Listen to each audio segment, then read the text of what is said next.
človekom. Myslím si, že pre veľa ľudí znamená byť človekom, keď máme ľudské orgány, dve oči, ruky aj nohy. No pre mňa znamená byť človekom, keď ukážeme svoju povahu, naše dobré aj zlé stránky a hlavne ukážeme zraniteľnosť. Katka bola žiačkou 9. ročníka na základnej škole. Usilovne sa pripravovala na testovanie a prijímačky, úsmev na tvári jej nikdy nemohol chýbať. Dokonca si po niektorí aj mysleli, že nepoznala slovo plač a zraniteľnosť. No opak bol pravdou. Hoci Katka zvonku vyzerala ako šťastné a bezstarostné dievča, jej srdce ťažilo jedno trápenie, kvôli ktorému často nemohla spávať. Bála sa, keby ľuďom ukázala svoju zraniteľnosť, že by ju prestali mať radi a mysleli si o nej, že je málo cena, menej cena, keďže je zraniteľná. Jedno popoludne, keď Katka s najkamoškou Simonou robili projekt na geografiu, Katke prišla správa od jedného chlapca z jej školy.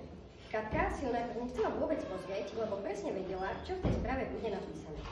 Nepozrie sa, kto ti napísal? Spýtala sa jej Simona. Tu počka, najprv dokončme projekt. Odpovedala jej Katka s úsmevom ako vždy a hoci Simona tušila, že sa niečo deje, ďalej sa Katky nepýtala, keďže Katka bola veľká tajnostkárka a vedela, že jej Katka pravdu nepovie.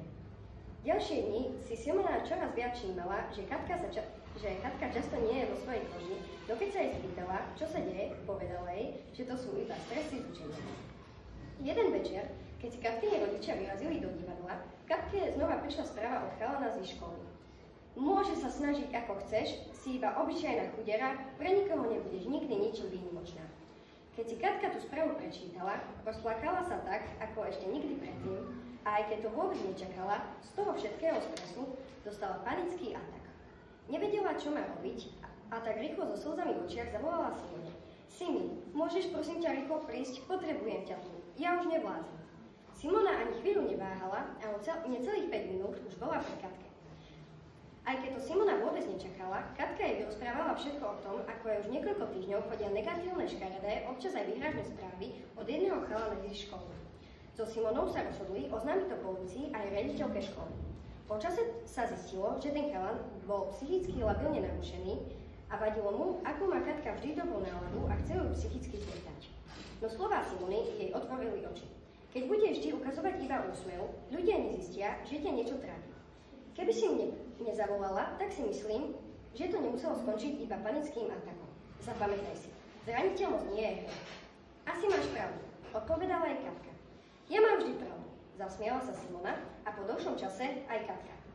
Týmto príbehom som vám iba chcela ukázať, že zraniteľnosť nie je, nebola a nikdy nebude niečo, za čo by sme sa mali hanbiť, aj keď si to často nemyslíme a snažíme sa naše trápenie skryť za úsmev a slova nič sa nedieje, alebo všetko je v poriadku. Byť človekom neznamená byť vždy len pozitívny s úsmevom na tvári, ale aj ukázať, že nie vždy máme svoj deň, náladu a hlavne byť zraniteľnými.